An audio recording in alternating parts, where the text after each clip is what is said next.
नमस्कार दोस्तों, एडिल civil services classes में आप सबका स्वागत है। फ्रेंड्स, सर्वाइवल सीरीज के अंतर्गत फिजिक्स लेक्चर पर हमारा डिस्कशन चल रहा है और ये हमारा आज तीसरा लेक्चर है फिजिक्स के अंतर्गत। तो चलिए डिस्कशन स्टार्ट करते हैं। तो सबसे पहला जो क्वेश्चन है यहाँ पर कि एक रंगीन टेलीविज़न के 3 आधारभूत रंगों के मिश्रण से रंग बनते हैं, ये हैं। तो ये 3 जो मूल प्राथमिक रंग होते हैं, उन्हीं से ये जो आधारभूत जो मिश्रण से टेलीविज़न का जो हम लोग कलरफुल चित्र देखते हैं, उन्हीं से ये बनता है। तो ये 3 रंग कौन कौन से हैं? तो पहला है लाल, दूसरा है हरा, तीसरा है नीला। इसका ट्रिक कुछ बैठा लीजिए, क्योंकि ये प्राथमिक मूल रंग है। ये पूछा भी जा सकता है कि निम्नलिखित में से कौन कौन से प्राथमिक रंग हैं। तो ये लहन करके कुछ ट्रिक बैठा लीजिए, लाल, हरा और नीला। ठीक है, जो भी आपको ट्रिक सूटेबल बैठ रहा है, क्योंकि ये एग्ज़ाम के लिए इम्पोर्टेंट है। यहाँ पर नोट में देख लीजिए कि प्रकाश के 3 मूल या प्राथमिक रंग होते हैं, लाल, हरा, नीला। इसको मिलाने से द्वितीयक रंगों जैसे कि पीला और मैजेंटा, ये द्वितीयक रंग कहलाते हैं, का निर्माण हो सकता है। जब लाल, नीले और तथा हरे प्रकाश का पुंज एक स्थान पर पड़ता है, तब प्रकाश का रंग जो है सफ़ेद हो जाता है। तो यह भी याद रखिएगा कि प्रकाश का रंग जो है सफ़ेद कब होगा? जब तीनों जो है एक ही पुंज पर एक ही स्थान पे पड़ेंगे, तब प्रकाश का जो रंग है कैसा हो जाएगा? वो वाइट हो जाएगा, सफ़ेद हो जाएगा। ठीक है फ्रेंड्स, नेक्स्ट, किसी अपारदर्शी वस्तु का रंग उस रंग के कारण होता है जिसे वो परिवर्तित करता है, वो उसी रंग का होता है। कोई भी वस्तु जो है जिस रंग को परिवर्तित करेगा और जो हमारे आंखों पर पड़ेगा, वही उस वस्तु का कलर जो है डिसाइडिंग होगा। ठीक है, यहाँ पर नोट में मैंने लिख दिया है कि प्रकाश का परिवर्तित भाग ही वस्तुओं का रंग जो है निर्धारित करता है। नेक्स्ट, मनुष्य की आंख में किसी वस्तु का प्रतिबिंब बनता है, तो ये कहाँ बनता है? तो दृष्टि पटल पे, जिसको कि रेटिना भी बोला जाता है। ठीक है, नेक्स्ट, लेंस की शक्ति मापी जाती है, तो ये डायोप्टर में मापी जाती है लेंस की शक्ति। नेक्स्ट, यदि किसी ऐनक के लेंस की पावर +2 डायोप्टर है वो, तो इसके फोकस की दूरी क्या होगी? तो इसकी फोकस की दूरी जो है 50 सेंटीमीटर होगी। ये कैसे होगी? इसका फॉर्मूला यहाँ पर दिया हुआ है। जो P जो है लेंस की पावर है, शक्ति है, और 1/f, ये f यहाँ पर क्या है? तो फोकस दूरी है।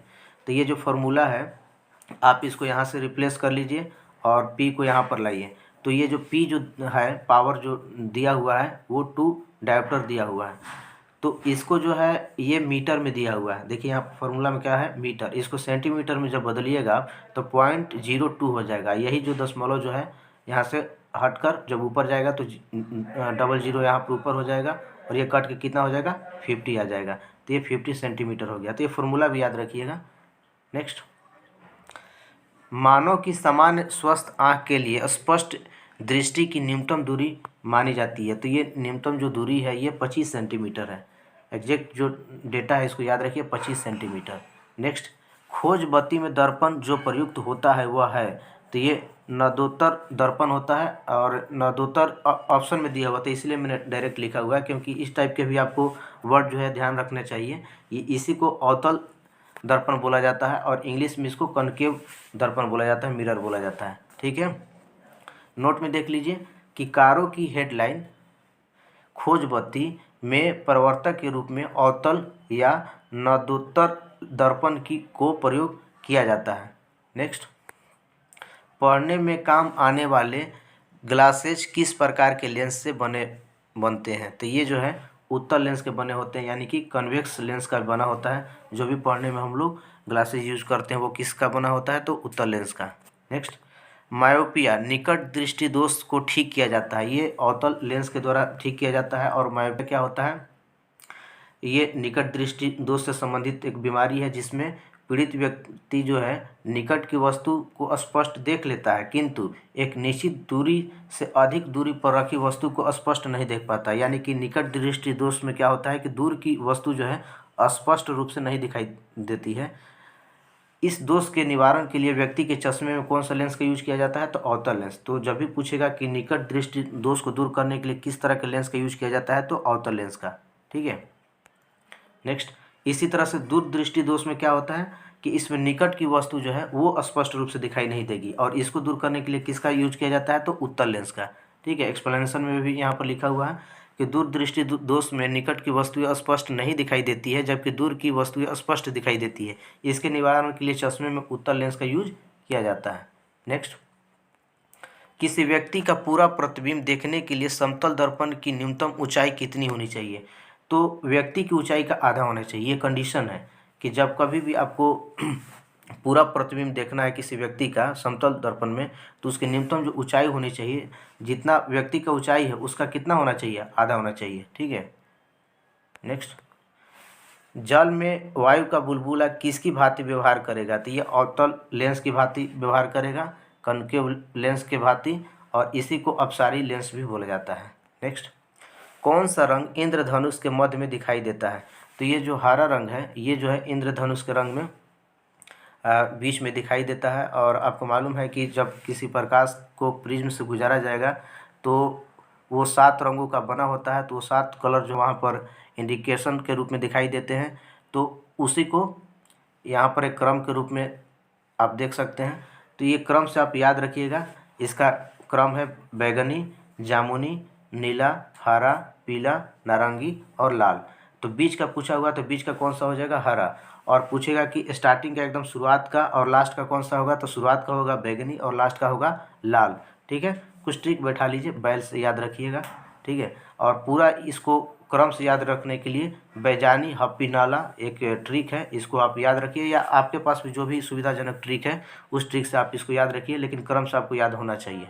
नेक्स्ट, प्रकाश वर्ण विक्षेपण यानी कि डिस्पर्सन ऑफ लाइट संभव है, तो किसके द्वारा संभव है? प्रिज्म के द्वारा। प्रिज्म के द्वारा जब प्रकाश को गुजारिएगा तो उसमें 7 कलर जो है दिखाई देते हैं अलग अलग रंग के, तो उसी को प्रकाश का विक्षेपण बोला जाता है। नेक्स्ट, जब 2 समानांतर समतल दर्पणों के बीच कोई वस्तु रख दी जाती है तो बनने वाले प्रतिबिंबों की संख्या कितनी होती है? तो इससे अनंत जो है प्रतिबिंब बनते हैं। ठीक है, इसका नोट में देख लीजिए कि इसका मुख्य कारण यह है कि मुख्य कारण यह है कि प्रत्येक प्रतिबिंब परावर्तित होकर एक नया प्रतिबिंब बनाता है और ये प्रक्रिया जो है चलती रहती है, इसीलिए अनंत जो है वहाँ पर प्रतिबिंब बन जाते हैं। नेक्स्ट, खगोलीय दूरदर्शी से बना प्रतिबिंब होता है, तो ये काल्पनिक और बड़ा होता है। काल्पनिक और बड़ा होता है कौन सा? खगोलीय दूरदर्शी से बना प्रतिबिंब। नेक्स्ट, दाढ़ी बनाने के लिए काम में लेते हैं, तो कौन सा दर्पण काम में लिया जाता है? तो अवतल दर्पण जो है काम में लिया जाता है। किसके? दाढ़ी या फिर बाल जो है काटने के लिए जो नाई लोग यूज करते हैं, कौन सा दर्पण का? तो अवतल दर्पण का। नेक्स्ट, कार के पीछे आने वाले यातायात को देखने के लिए किस प्रकार के दर्पणों का उपयोग किया जाता है? तो ये उत्तल दर्पण का यूज किया जाता है, काफ़ी फेमस है। उत्तल दर्पण जो है किस तरह का प्रतिबिंब बनाता है? तो ये आभासी बनाता है, सीधा बनाता है और वस्तु से छोटा बनाता है। और वस्तु से छोटा बनाने के कारण ही इस जो गाड़ी में जो यातायात को देखने के लिए दर्पण का यूज किया जाता है, तो उत्तल दर्पण का यूज किया जाता है। ठीक है। नेक्स्ट, समुद्र नीला प्रतीत होता है, तो नीला प्रतीत होने का कारण है आकाश का परिवर्तन। ठीक है, और जल के कणों द्वारा प्रकाश के प्रकीर्णन जो है इसका मेन कारण है। प्रकाश का प्रकीर्णन और आकाश के परिवर्तन, प्रकीर्णन स्कैटरिंग और परिवर्तन रिफ्लेक्शन। नेक्स्ट, अंतरिक्ष यात्री को आकाश का रंग दिखाई देता है, तो अंतरिक्ष से जब आकाश को देखिएगा तो जो लाइट है उसके स्कैटरिंग के कारण से आकाश जो है उसका कलर जो है काला दिखाई देगा अंतरिक्ष से, स्पेस से देखने पे। नेक्स्ट, सूर्यास्त या सूर्योदय के समय सूर्य के लाल रंग का प्रतीत होने का कारण क्या है? तो ये जो है प्रकाश का प्रकीर्णन जो है, लाइट का स्कैटरिंग जो है, ये इसका मेन कारण है कि सूर्यास्त और सूर्योदय के समय सूर्य जो है किस कलर का दिखाई देता है? लाल रंग का। नेक्स्ट, आकाश का नीला रंग किसके कारण से होता है? तो ये भी जो है प्रकाश के प्रकीर्णन के कारण से होता है। आकाश नीला दिखाई पड़ता है क्योंकि नीले प्रकाश का प्रकीर्णन जो है सबसे अधिक होता है। नेक्स्ट, ट्रैफिक सिग्नल में लाल रंग प्रयुक्त होता है क्योंकि इसकी तरंग दैर्घ्य जो है, वेवलेंथ जो है सर्वाधिक होती है। लाल रंग का तरंग दैर्घ्य सबसे अधिक होता है, ये भी याद रखिए। डायरेक्ट क्वेश्चन पूछ सकता है कि किस रंग का तरंग दैर्घ्य सबसे ज़्यादा होता है, तो लाल का। और बैगनी का सबसे कम होता है, बैगनी का सबसे कम होता है।